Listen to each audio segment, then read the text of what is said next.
पूर्णस्य पूर्णम् आदाय पूर्णमेवावशिष्यते। ॐ शान्ति शान्ति शान्तिः। सगनाववतु सगनो भुनक्तु सगवीर्यं करवावहै तेजस्विनावधीतमस्तु मा विद्विषावहैः। ॐ शान्ति शान्ति शान्तिः।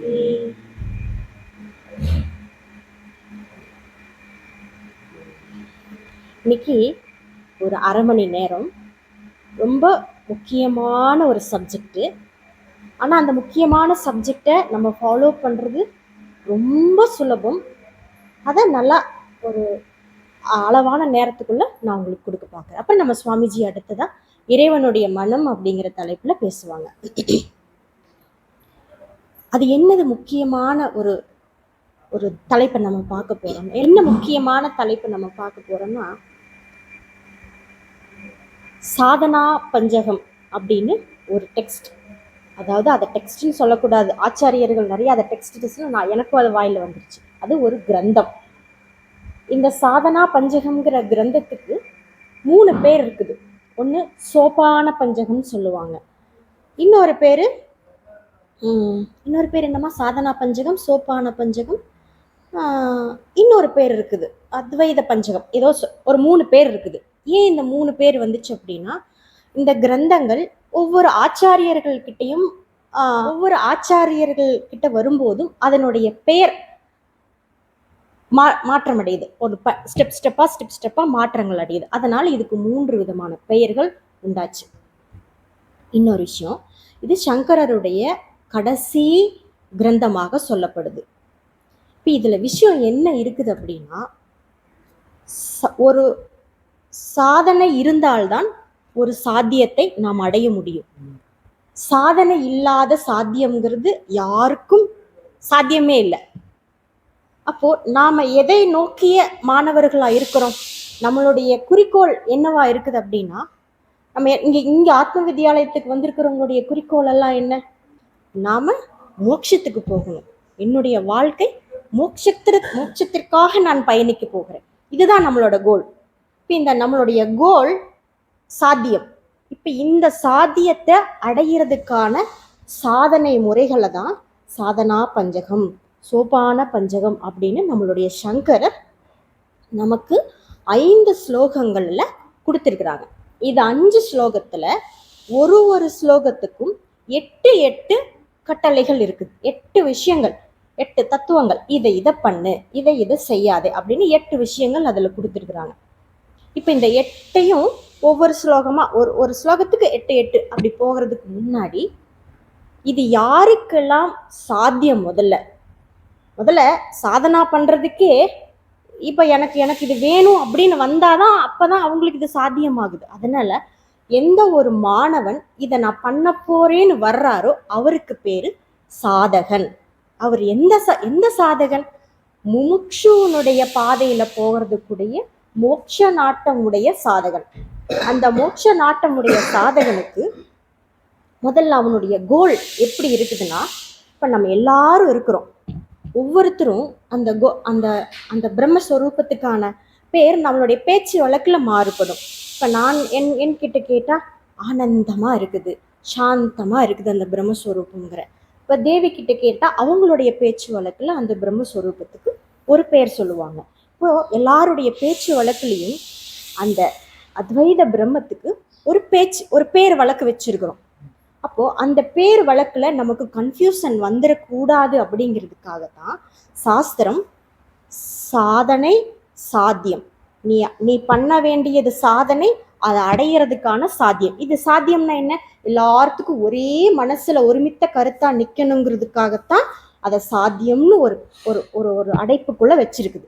மீதி எல்லாம் உங்க மனசுல நம்மளுடைய பேச்சு வழக்குல நீங்க எப்படியெல்லாம் ஃபீல் பண்றீங்களோ, அந்த பிரம்மத்தை, தன் ஸ்வரூபானந்தத்தை, அந்த ஸ்வரூபத்தை எப்படி ஃபீல் பண்றீங்களோ அது உங்களோட இஷ்டம்.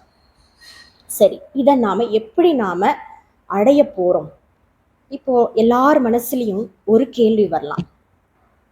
இந்த பிரம்ம தத்துவம் அது என் ஸ்வரூபம்னு குருநாதர் சொல்லிக்கிறார். பிரம்மங்கிறது நான் தானே, தன்னுடைய ஸ்வரூபம் தானே. இப்ப தன் ஸ்வரூபத்தை அடையிறதுக்கு எனக்கு சாதனைகள் வேணுமா? நான் நானாவே இருக்கேன். என் ஸ்வரூபம் என் ஸ்வரூபம் தான். என் ஸ்வரூபம் தான் இங்க எல்லாருக்கும் தான் தான் தான்ங்கிற எல்லாத்துக்கும் அது தன் ஸ்வரூபமா தான் இருக்குது. அப்போ அடைய வேண்டிய அவசியம் அல்லாத, செய்ய வேண்டிய கர்மங்கள் இல்லாம, அல்லது ஏதோ ஒன்று அதை மாற்றாம, அது எப்பவுமே தான் மாத்திரமா அந்த ஸ்வரூபம் இருக்குது. அதுக்கு நாம என்ன காரியம் பண்ணணும்? ஏதாவது பண்ணணுமா? சுவாமிஜி சொல்லியிருக்காங்க, தன்னை அடையிறதுக்கு எந்த காரியமும் பண்ண வேண்டிய அவசியம் இல்லை. ஏன்னா அது நானாக தான் இருக்கிறேன். அப்போ எதுக்காக சங்கரர் இந்த சோபான பஞ்சகம் அப்படிங்கிற இந்த ஸ்டெப்ஸை நமக்கு சொல்லி கொடுக்குறாங்க? தன்னை பிடிப்பது ஞானம், தன்னை அல்லாததை விட்டு விடுவது வைராகியம். இதுக்கு ஏதாவது நம்ம பண்ண முடியுமா? தன்னை பிடிச்சுக்கிறது ஞானம், அதுக்கு ஏதாவது நம்ம பண்ண முடியுமா?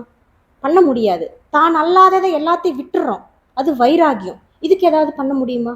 இதுக்கு எதுவும் பண்ண முடியாது. அதனால தான் அந்த சொரூப லட்சணத்தை அடையிறதுக்கோ அறியறதுக்கோ உன்னால் எதுவும் பண்ண முடியாது, அதனால இதையெல்லாம் நீ பண்ணு அப்படின்னு இந்த ஸ்டெப்ஸை சொல்கிறாங்க. ஸோ சாத்தியத்தை நாம் எதுவும் பண்ண வேண்டியது இல்லை.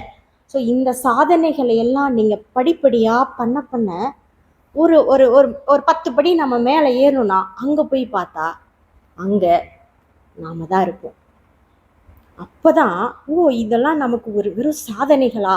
இப்போ இந்த நிலையை தான் நான் அடைய வந்தேனான்னா, இந்த இந்த படிக்கட்டுகள் ஏறாமல் உங்களுடைய நிலையை நீங்கள் பார்க்கறதுக்கு உண்டான அந்த அறிவு கூர்மையோ ஒரு ஒரு சத்துவ குணமோ நம்மக்கிட்ட குறைவாக இருக்குது.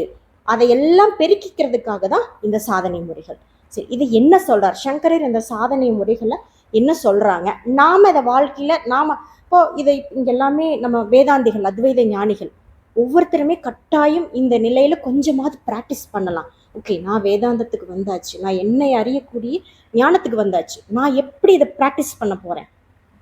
இந்த இந்த படிக்கட்டுகள் சொல்கிறாரே சங்கரர், இது எப்படி நான் ப்ராக்டிஸ் பண்ண போகிறேன் அப்படின்னா, நிச்சயமாக அது ஆளுக்கு மாறுபடும்.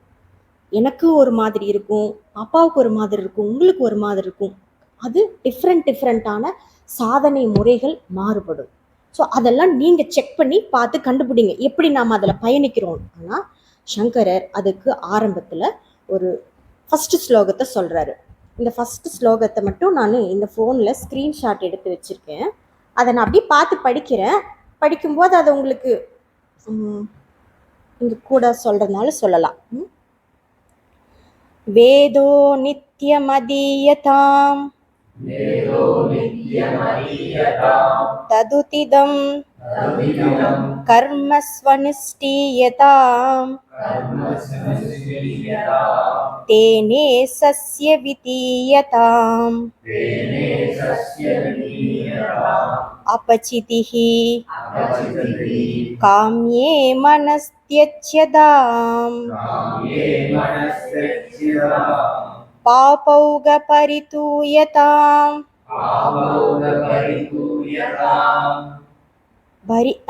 பாபௌக பரி பூயதாம் பாபௌக பரி பூயதாம் பவசுகே தோசோனுசந்தீயதாம் ஆத்மேச்சாவ்யவசீயதாம் நிஜக்ருஹாத் தூர்ணம் விநிர்கம்யதாம். ஸ்லோகம் படிக்கிறதுக்கு அழகா இருக்குல்ல? ஆமாம். இப்போ இந்த ஸ்லோகத்தில் 8 கட்டளைகள் சங்கரர் சொல்கிறாரு.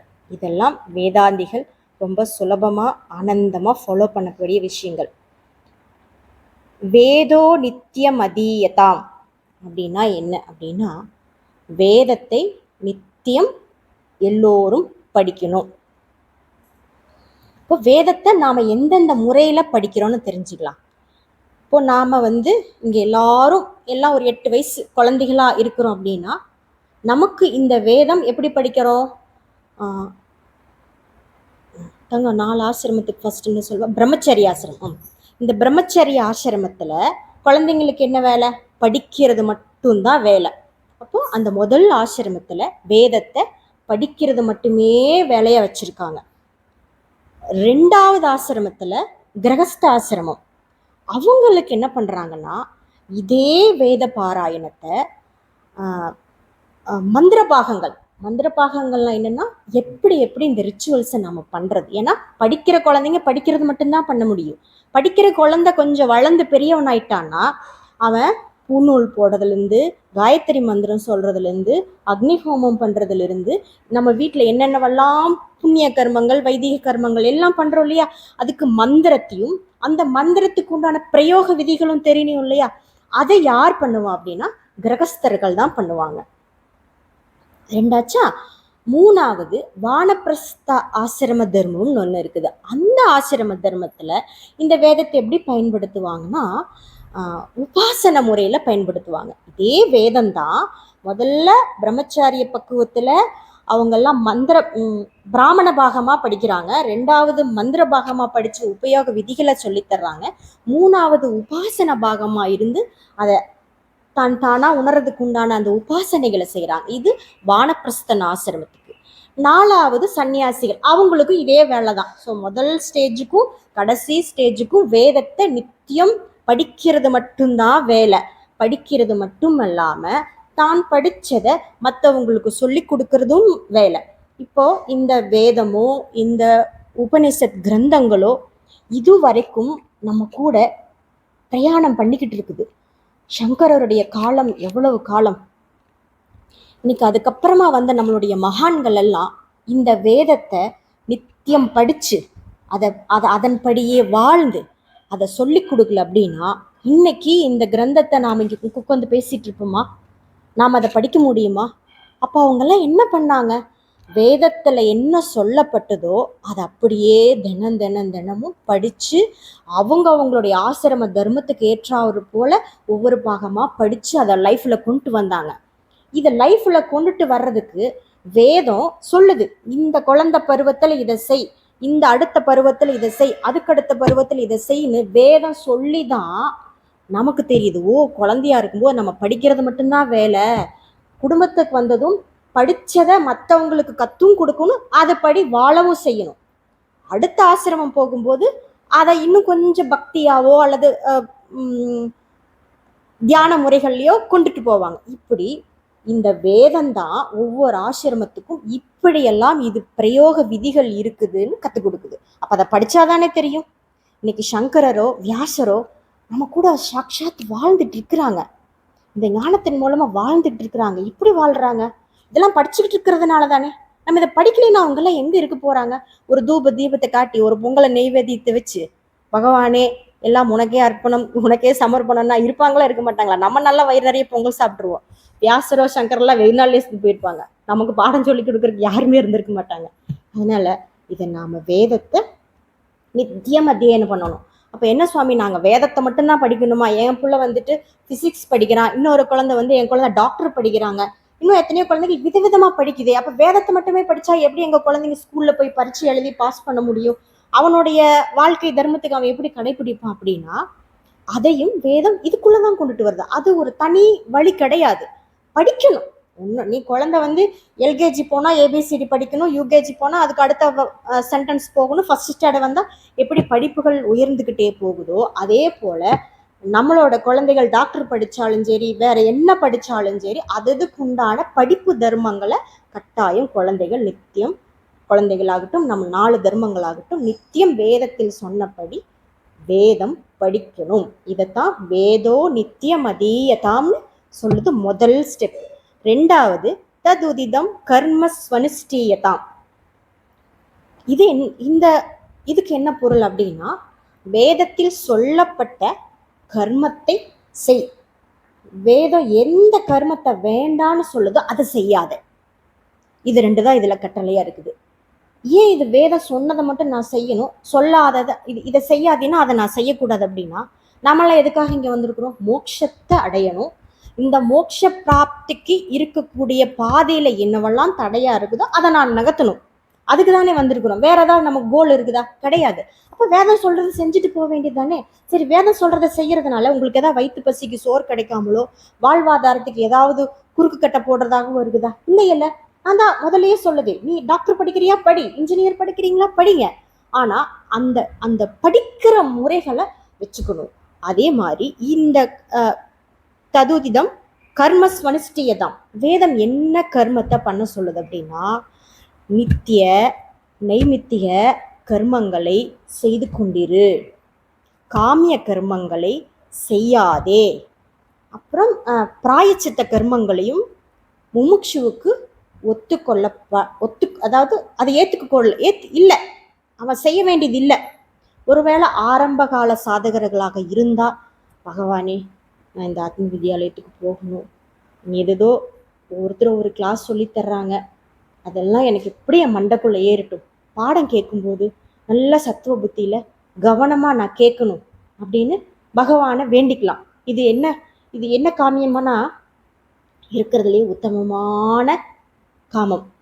எதுக்கு போறோம்? நம்ம மோட்சத்துக்கு போறதுக்காக பகவானே எனக்கு இதை கொடுன்னு கேட்டுக்கலாம். அப்ப இது காமிய கர்மத்துல சேருது. ஆனா லோகத்துக்காக நம்ம ஆசைப்படலை, உலக இன்பங்களை அனுபவிக்கிறதுக்காக நம்ம ஆசைப்பட்டு காமிய கர்மங்களை கேட்கலாம். அப்போ ஆரம்ப கால சாதகர்களுக்கு வேணா இந்த காமியத்தை பகவான் எனக்கு இது கொடுக்கட்டும்னு வேண்டிக்கலாம். ஆனா நல்ல ஒரு முமுட்சு சாதனையில வளர்ந்து போறாருன்னா நிச்சயம் காமிய கர்மங்கள் அவர்களுக்கு நிஷேதமானதாகத்தான் இருக்குது. அப்ப அதுக்கு முன்னாடி நித்திய கர்மம் நைமித்திய கர்மம் நான் என்ன அப்படின்னா, இப்போ அது முதல்ல சொன்ன அதே ஸ்டெப்பு தான், சுலபமா சொல்லி முடிச்சிடுறேன். பிராமண பருவத்துல இருக்கிற குழந்தைங்களுக்கு என்ன, அதனுடைய நித்திய கர்மம் படிப்பு மட்டும்தான். அப்ப அதற்கு அடுத்த ஆசிரம தர்மத்துல இருக்கிற குடும்பத்தார்களுக்கு நித்திய கர்மம் என்ன, பஞ்சமகா யஜ்ஞங்களை சொல்லுது. பஞ்சமகா யஜ்ஞங்கள் உங்களுக்கு எல்லாம் நினைவு இருக்குதா? பூத யஜ்ஞம், ரிஷி யஜ்ஞம், தேவ யஜ்ஞம், பூத யஜ்ஞம், பித்ரு யஜ்ஞம், இன்னொன்னு நர யஜ்ஞம். ஃபர்ஸ்ட் பித்ரு யஜ்ஞம், தேவ யஜ்ஞம், பூத யஜ்ஞம், அப்புறம் நர யஜ்ஞம், மனுஷ யஜ்ஞம். சரி, இது 5 வருது நித்திய கர்மத்துல. இந்த 5 வருது இல்ல, இது நித்திய கர்மம். இதுக்கு என்ன சொல்லுவோம் தாங்க? பஞ்சமகா யஜ்ஞம். இந்த பஞ்சமகா யஜ்ஞம் யாருக்குன்னா நிச்சயம் குடும்பஸ்தர்களுக்கு செய்தே ஆகணும்னு சொல்லி. எதுக்காக நாங்க இந்த பஞ்சமகா யஜ்ஞங்களை நான் பண்ணணும் அப்படின்னா, நம்ம மனசுல இருக்கக்கூடிய ராகத்வேஷங்களையும் கல் போல இறுகி கிடக்கிற இந்த மனசையும் ஒரு அளவுக்கு பக்குவப்படுத்துறதுக்கு தான் இந்த பஞ்சமகா யஜ்ஞங்கள் சொல்லப்படுது. இப்ப இந்த முதல்ல என்ன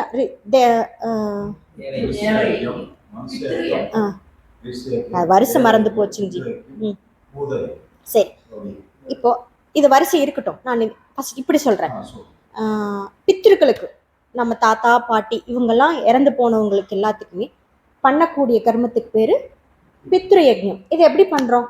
அமாவாசை ஏதோ தர்ப்பணம் கொடுக்க வேண்டிய ஒரு நாட்கள்லாம் வரும்போது அவங்களுக்கு தேவையான உணவுகளை கொடுத்து, அவங்க நினைவா யாருக்காவது ஒரு ஆடையிலையோ ஒரு செருப்பையோ கொடையோ வாங்கி கொடுக்குறோம். இப்போ கொடுக்கும்போது நம்ம மனசு எப்படி இருக்குன்னு பார்த்துருக்கிறீங்களா? என்னோட ஆத்தா என் மேலே ரொம்ப பிரியமா இருந்தாங்க, அவங்க இன்னைக்கு என்னோட இல்லை. என்னுடைய ஆத்தாவை நினைச்சு நான் யாரோ ஒரு அம்மாவுக்கு ஒரு புடவை வாங்கி கொடுக்குறேன், அவங்களுக்கு ஒரு 2 நேரம் அவங்க கூட வர்ற குழந்தைங்களுக்கு 2 உணவு கொடுக்குறேன்னா இந்த மனசு எப்படி அந்த ஒரு தானத்தையும் பழகும், என் முன்னோர்களுக்கு நான் நன்றி கடன் பட்டதாகவும் இருக்கும். அதே சமயம் வேதத்துல சொல்லப்பட்ட கர்மத்தை நான் செஞ்சுட்டேன். இது ஒண்ணு. 2வது பித்ருக்கு சொல்லிட்டுனா, 2வது தேவ யஜ்ஞம். இப்ப பகவான் நம்ம டெய்லி பூஜை பண்றோம், கோவில்ல பூஜை பண்றோம், வீட்டுல பூஜை பண்றோம், இதெல்லாம் பண்றோம். யாருக்கு என்னென்ன முடியுது, நிறைய பேர் நிறைய 16 விதமான பூஜை முறைகள் எல்லாம் செய்வாங்க.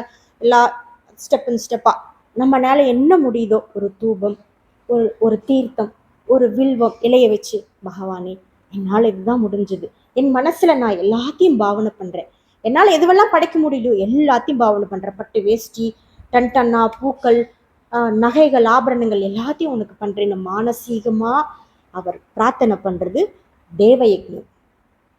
3வது மனுஷ யஜ்ஞம் வச்சுக்கலாம். நான் சொல்றது அது லைன் எப்படி வருதோ எனக்கு சொல்றதுக்கு சுலபமா இருக்குது. மனுஷ யஜ்ஞம்னா என்ன? இன்னைக்கு தேவி வீட்டுல 2 அடசல் இட்லி சுட்டா, குழந்தைங்களுக்கு எல்லாம் சாப்பிட்டு முடிச்சாச்சு, ஒரு 4 இட்லி மிச்சம் ஆயிடுச்சு, கொஞ்சம் சட்னி சாம்பார் மிச்சம் ஆயிடுச்சு. நம்ம வீட்டில் எப்பவுமே ஒன் யூஸ் கப்புனா இந்த சில்வர் கப்பில் அப்படி போட்டு அப்படி மடக்கிற மாதிரி இருக்குமில்ல, அது எப்பவுமே வீட்டில் வச்சுக்கணும். ஒரு நேரம் உணவு மீந்துருச்சா ஓகே, டக்குன்னு பேக் பண்ணி ஒரு சட்னி பேக் பண்ணி இந்தாங்க, போகிற வழியில் அங்கே யாராவது நிற்பாங்க, கோவில்கிட்டயோ சிக்னல்லையோ யாராவது இருப்பாங்க, கொடுத்துருங்க, ஏதாவது கொடுத்துருங்க. இப்படி பண்ணுறது நிறைய யஜ்யம். அன்னைக்கு மாதிரிலாம் இன்னைக்கு யாரும் சாது சன்னியாசிலாம் வீட்டுக்கு வந்து சாந்தேகின்ட்டு வர்றதில்ல. நம்ம யாருக்கு கொடுப்போம், தேடியும் போக முடியாது. வீட்டில் சமைப்போம், ஓகே மத்தியானம் ஃபுட் எல்லாத்துக்கும் பேக் பண்ணியாச்சு, ஒரு ஆளுக்கு மீதம் இருக்குதா இம்மீடியட்டாக அவர் வெளியே போகும்போது கொடுத்து பேக் பண்ணி கொடுத்துருங்க. இப்போ தேவ யஜ்யம் முடிஞ்சு போச்சா, என்னது மனுஷ யஜ்யம் முடிஞ்சிருச்சா, அடுத்தது என்ன ரிஷி யஜ்யம். தினமும் படிக்கணும். தினமும் என்ன படிக்கணும், படிக்கிறதுக்கு எனக்கு நேரம் இல்லை சுவாமி, தினமும் சுவாமியினுடைய வேதாந்த சாஸ்திரங்கள் நமக்கு என்னென்னவெல்லாம் சொல்லி கொடுக்குது அதெல்லாம் கேட்குறோம். இது ரிஷி யஜ்யம், படிக்கணும் கேட்கணும், இது ரிஷிகளுக்கான யஜ்யம். அடுத்தது இன்னொன்று நினைச்சு பூத யஜ்யம். பூத யஜ்யம்னு ஒன்று, காக்கா குருவி பூனை நாய் அப்படி வெளியே போகும்போது ஒரு குத்து அரிசி கொண்டு குருவிக்கு போடுங்க. அங்கே ஏதாவது ஒரு பழைய சட்டிக்கிட்டு இருந்ததுன்னா ஒரு கழுவி ஒரு துணி தண்ணி ஊற்றி வைங்க, காக்கா குருவிங்க குடிக்கட்டும். நாய் வந்தால் குடிக்கும். பூனையா ரெண்டு ஏதாவது ஃபுட் ஏதாவது வச்சிருந்தா ஒரு தயிர் பாத்திரம் இருந்தா உள்ளே போட்டு பரட்டி தூக்கி மதில் மேலே வைங்க, ஒரு பூனை வந்தால் சாப்பிடும். ஒரு நூண்டு ஒரு மிச்சரோ வேற ஏதாவது நம்ம வீட்டில் மீந்து போச்சா, சிக்கு வாசம் பிடிச்சிச்சு, இது யூஸ் இல்லை, தூக்கி குப்பையில் போடாமல் கொண்டு அந்த மதில் மேலே வச்சா 2 காக்கா குருவிகள் சாப்பிடும். பூத யஜ்யம் முடிஞ்சு போச்சா. இதை சர்வசாதாரணமாக பண்ண முடியுமா, இதுக்கு ஏதாவது ரொம்ப நம்ம எத்தனை படணுமா, மணிக்கணக்கா டைம், ரொம்ப சிம்பிளாக முடிஞ்சு போயிடும். அரிசி மாவு கோலம். எறும்புகள் எத்தனை சாப்பிடும், வீட்டுக்குள்ள எறும்பு தொல்லை ஒரே தொல்லை. டே நீங்களாம் இப்படி விடுறதுனால தாண்டா இங்கே வரீங்க ஓட்டு, எங்க எறும்பு புளி இருக்குதோ அங்கேயே கொண்டு லாக் பண்ணிடுவோம். இந்த சக்கரை உனக்கு இங்கே தின்னுட்டு இங்கே என் பாத்திரத்தெல்லாம் வந்து ஏறிட்டு நீ செத்து போவாதேன்னு அவர் எறும்பு புளிக்கிட்டே கொண்டு ஒரு துளி சர்க்கரை போடுறது.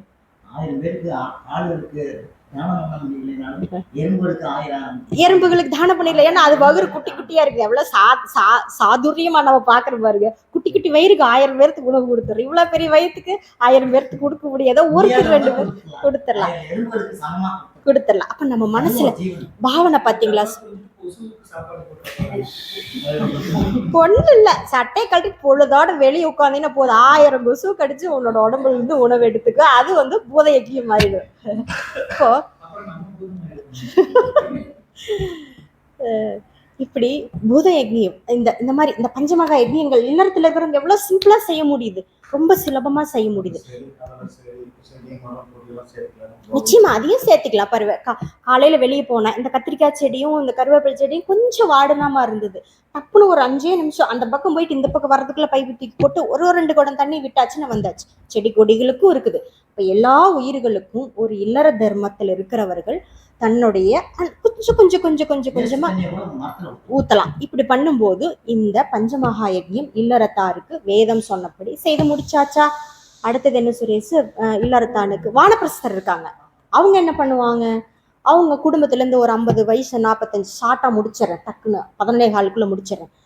வானப்பிரஸ்தன லைஃப்ல இருக்கிறவங்க என்ன பண்ணுவாங்கன்னா, குழந்தைங்க எல்லாம் பெருசாயிருச்சு, பேர பிள்ளைங்களாம் வளர்ந்துட்டாங்க. டே மகனே இந்த பீரோ சாவி, டே உங்க அம்மாட்ட சொல்லிடு, மருமகிட்ட மொத்த சாவியும் கொடுத்துட சொல்லிடு, கிச்சன் பொறுப்பு கொடுக்க சொல்லிடு. நானும் உங்க அம்மாவும் மெல்ல அப்படி ஒரு வாரமா போயிட்டு எங்கேயோ, இன்னைக்கெல்லாம் காடுகார மாதிரிலாம் போக முடியாது, வீட்லயே எங்களுக்கு ஒரு ரூமை விட்டுருங்கப்பா, நாங்கள் அந்த புறம் போய் சிவனேன்னு இருந்துக்கிறோம், ஏதோ பூஜை தியானம் தவன் பண்ணிட்டு நாங்கள் எங்களுக்கு உண்டானது என்னவோ நாங்கள் பண்ணிட்டு இருக்கிறோன்னு சொல்லி ஒரு 45 வயசு 50 வயசு ஆனாலே இந்த மோட்ச பாதைக்கு யார் ஒருத்தர் வர்றாங்களோ நிச்சயம் அவங்க ஒரு வானப்பிரஸ்தன லைஃபுக்கு போயிறது சரியான படிநிலைன்னு சங்கரர் சொல்றாரு. இதெல்லாம் நான் சொல்ல, சங்கரர் சொல்றாரு.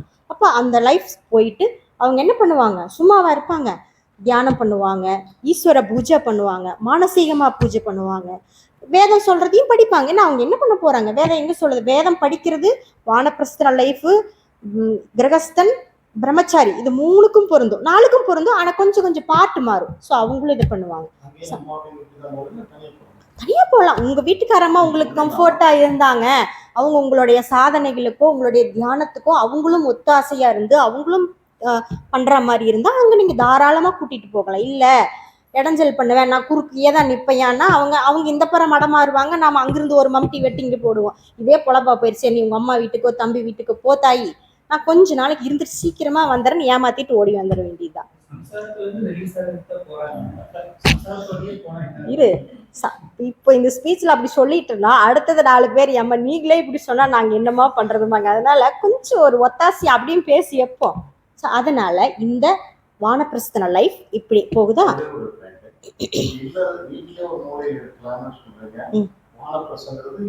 வானப்பிரஸ்தங்கிறது நாம இந்த குடும்ப பொறுப்புகளில் இருந்து விலகி இருக்கிறது. நிச்சயமா நீங்க ஒரு ஒரு ஒரு வனத்துக்கோ அல்லது ஊரை விட்டு கொஞ்சம் தள்ளி தான் இருக்கணும்னு சாஸ்திரம் சொல்லுது. இன்னைக்கு நீங்க ஒரு வனத்துக்கு போகணும், ஊரை விட்டு தள்ளி இருக்கோம்னா உங்களுடைய வாழ்வாதாரம், உணவு, உடை, இருப்பிடம் இதுக்கெல்லாம் உங்களால முடியும்னா தாராளமா நீங்க ஊரை விட்டு உங்க புள்ள குட்டிகளை விட்டு இம்சையே வேண்டாண்டா, தொலைங்கடா, கண்ணுக்கு மரவா, நீ ஓடி போய் எங்கேயாவது ஒரு தொலைவா ஒரு 10-50 கிலோமீட்டருக்கு மேல போன் அடிச்சாலும் வர்றதுக்கு 1 மணி நேரம் ஆகிற மாதிரி தொலைவில் போய் உட்காந்துக்கலாம். வாய்ப்பு இல்லை.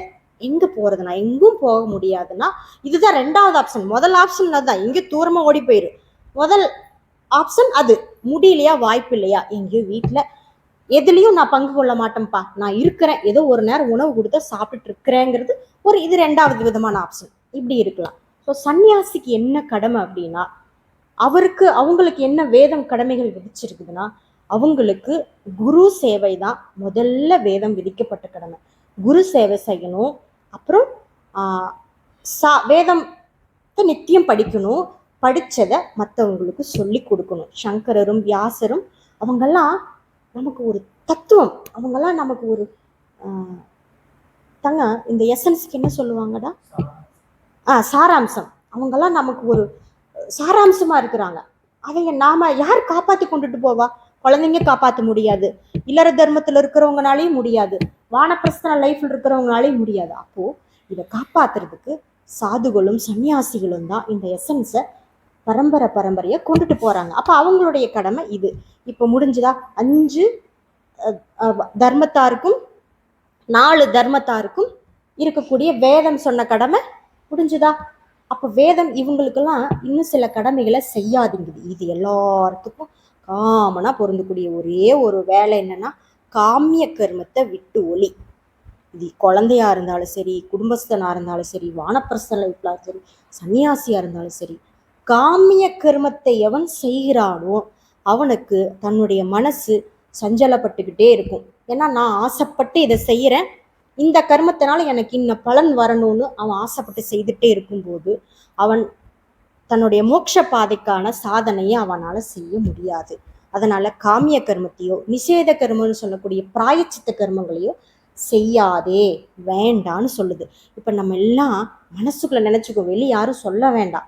நான் உண்மையிலேயே காமப்பட்டு கர்மங்களை செய்யறேனா செய்யறது இல்லையா, வெளியே யாரும் சொல்ல வேண்டாம். நம்ம நினைச்சுக்கலாம். நினைச்சுக்கிட்டு செய்யல அப்படின்னா ஓகே, கலர் தூக்கி விட்டுக்கலாம்.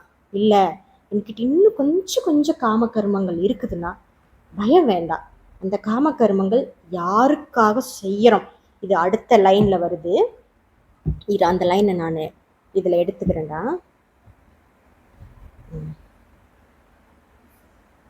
இப்போ தேனே சஸ்ய விதீயதாம், தேனேசிய விதீயதாம் அப்படின்னா இந்த காமிய கர்மங்களை யாருக்காக சொல்லணும்? பகவானுக்காக அர்ப்பணம் பண்ணிடு. இப்போ போன வாரம் நம்ம கர்மயோகத்தை பார்த்தோமா?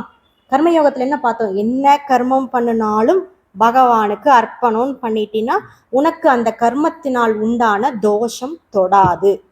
அப்போ பகவானுக்கு அர்ப்பணமா ஆரம்பத்துல பண்ணு, வேற வழி இல்லை. வேற எப்படியாவது உங்களை எல்லாம் கொண்டு வந்து இங்க உட்கார வைக்கணும், இந்த சாஸ்திரத்தை மண்டையில வைக்கணும்னா வேற வழியில. நீ எடுத்ததையும் காமிய கர்மத்தையெல்லாம் பண்ணாதேன்னா ஒரு பயம் உள்ள இந்த ஆசிரமத்துக்கு வராது, எல்லாம் அப்படி ஓடி போயிடுவாங்க. என்னதான் எதுவுமே பண்ண வேண்டான்ட்டீங்களே, நான் எங்க எதுக்கு சாமி இங்க வரணும் அப்படின்னு. அப்ப காமிய கர்மத்தை பண்ணிக்கோப்பா, பகவானுக்கு அர்ப்பணமா கொடுத்துரு, பண்ணிக்கோ. ஈஸ்வரனுக்கு அர்ப்பணம். எனக்கு நல்ல குண்டு குண்டா ருத்ராட்சம் போடணும் நான் செய்து தெரியுமா? போட்ட அந்த ஷால்லாம் அப்படி கிச்சு நிற்கும், நகுராது, அது பாட்டுக்கு சிவனேன்னு இருக்கும். ஆனா போட்டா ரொம்ப என்னவோ மாதிரி இருக்குமே. இந்த சிவலோகத்துல இந்த கைலாய வாத்தியம் எல்லாம் பண்றதுக்கு போடுவாங்க, அந்த மாதிரிக்கு இது இருக்குமோ என்னமோன்ட்டு சரி வேண்டாம் அப்படின்னு விட்டுட்டேன்.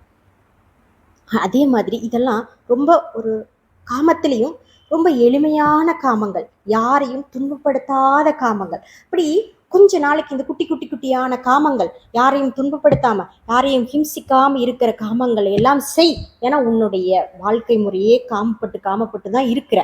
அதை பகவானுக்கு அர்ப்பணமா அதை அந்த காமத்தை அர்ப்பணம் பண்ணிடு. இதைத்தான் தேனே சஸ்ய விதீயத்தம்னா நீ செய்யக்கூடிய எல்லா கர்மங்களையும் பகவானுக்கு அர்ப்பணமாக பண்ணிக்கிட்டு. அடுத்ததாக அபச்சிதிகி காமியே மனஸ்தியஜ்யதாம். இதில் என்ன சொல்ல வருதுன்னா, காம கர்மங்களை உன் மனசுல அண்டவே விடாத. நம்ம வீட்டுக்குள்ள ஏதாவது ஒரு பாம்பையோ அல்லது ஏதாவது ஒரு கொடிய மிருகங்களையோ நம்ம விடுவோமா? தேலோ பூச்சி ஏதாவது பார்த்து இம்மீடியட்டா அதை விரட்டி அடிப்போம். ஏன்?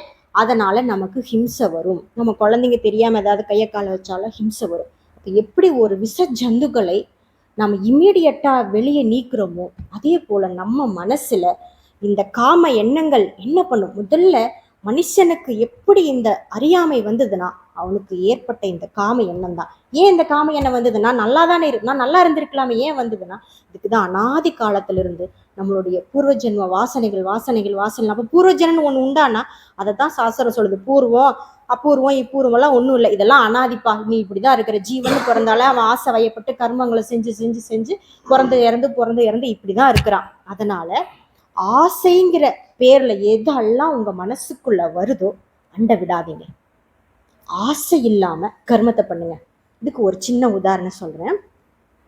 இன்னொரு 5 நிமிஷம் இருக்கு. இப்போ சுவாமிஜிக்கு ஒருத்தவங்க தன்னுடைய மாணவர்கள் ஒரு நல்ல ட்ரெஸ் எடுத்து கொடுத்தாங்க, ஆச்சாரியர் ட்ரெஸ்ஸுன்னு. அது பார்த்தா நம்ம ஸ்கூல் கலர் இல்லை, அது நல்லா ஒரு ரெட்டு, மேலே கீழே கிரீன் அண்டு வேற இன்னொரு மெரூன்ல பார்டர் வந்துருக்குது. இப்போ சுவாமிஜியை பார்த்துட்டு, அச்சோ குழந்தை இப்படி எடுத்துட்டாங்களே, அம்மா என்ன பண்ண? சரிங்க வைங்க சுவாமிஜி, நம்ம யாருக்காவது கொடுக்கலாம். இந்த மாதிரி ட்ரெஸ் போடுறவர் யாராவது சுவாமிஜி நம்ம ஆசிரியத்துக்கு வருவாங்க, நம்ம அவங்களுக்கு கொடுத்துடலான்னு முதல்ல வாங்கி வச்சேன். அப்போ சுவாமிஜி என்ன பண்ணாங்க, தங்க நீ இது ஏதாவது தைச்சு போட்டுக்கைய, நீ ரொம்ப காலமாக இதே போட்டுட்டு இருக்க, ஒரு பட்டு வர்ற மாதிரி கொஞ்சம் போட்டுக்கலாமே அப்படின்னு சொல்லும்போது உடனே இந்த மனசு காமப்பட்டது. என்ன பண்ணுச்சுன்னா, இந்த கிரீன் பார்டர் மேலே வைக்கலாமா, ரெட்டு பார்டர் மேலே வைக்கலாமா, எது மேலே வச்சா அழகா இருக்கும்?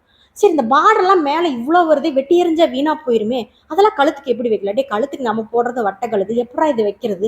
பார்டர்லாம் பட்டையா இருக்குது அப்படின்னு அந்த ட்ரெஸ்ஸை எப்படி தைக்கலாம், எந்த மாதிரி தைக்க கொடுத்தா நமக்கு நல்லா இருக்குன்னு அந்த ட்ரெஸ்ஸு மேலே, அதை தைக்கிறதன் மேலே, அதை போட்டுக்கிறதன் மேலே ஒரு நிமிஷம் மனசுல எனக்கு காம வந்துருச்சு.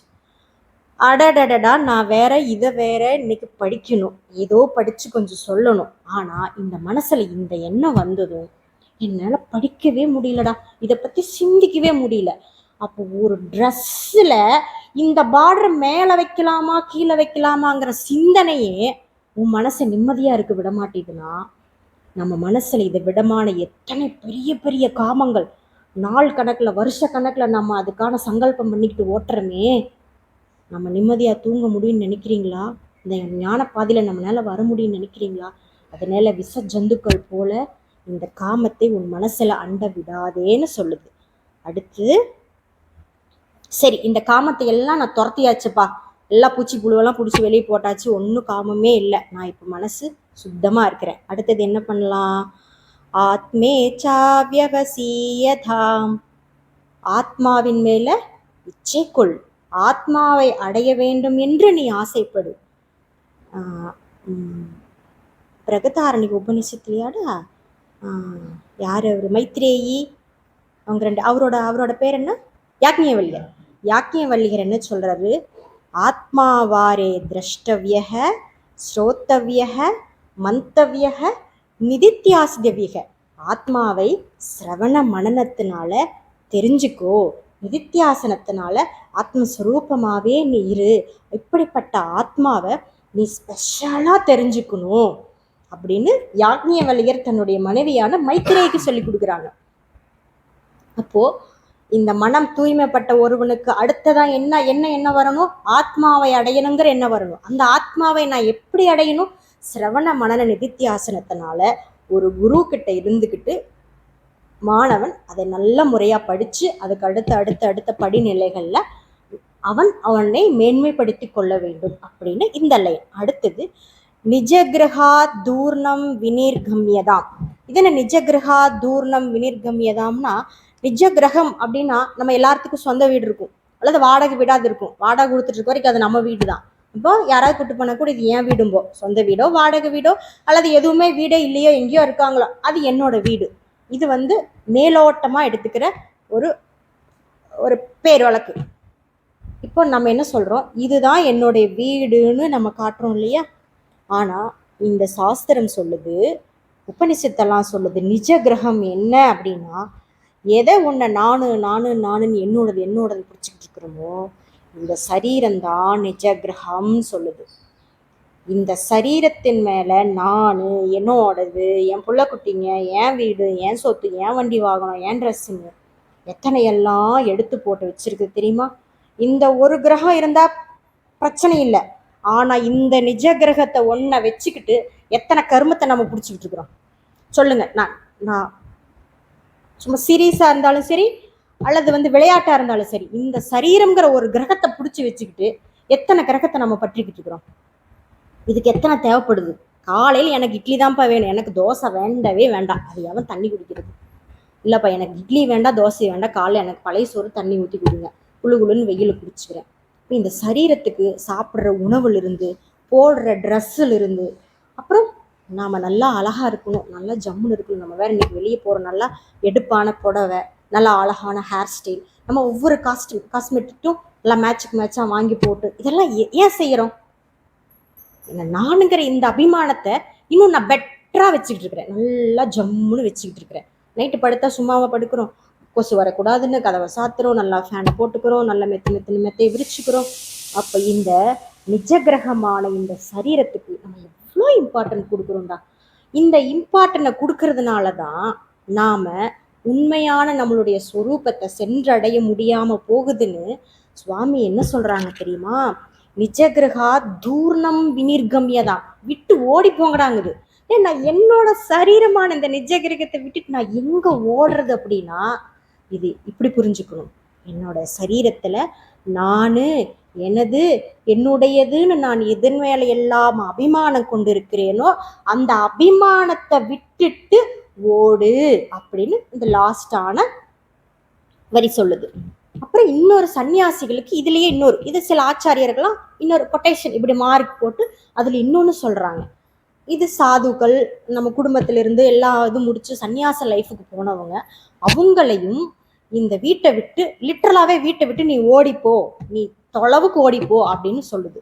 இதை பத்தி இந்த சரீரத்துல இருக்கக்கூடிய நான் எனக்கு லிட்டரலா நீ வீட்டை விட்டு ஓடிப்போய, நீ ஆத்ம ஞானம் வேணும்ட்ட, குடும்பம் பிள்ளை குட்டிகளோட இருந்தா நமக்கு விடுமா?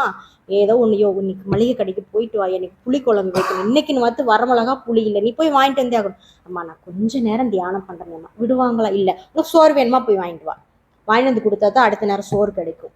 கடைக்கு போனோமா அங்கே யாரோ 2 பேர் ஏதோ ஒன்று சொல்லுவாங்க. இப்படி நம்மளுடைய மனசு இப்படியெல்லாம் டிஸ்ட்ராக்ஷன் ஆகுது. அப்போது ஒரு குறிப்பிட்ட லைஃபுக்கு அப்புறமா நீங்கள் இந்த சந்நியாச வாழ்க்கையை மேற்கொள்ளுங்கள் அப்படின்னு நான் சொல்லலை.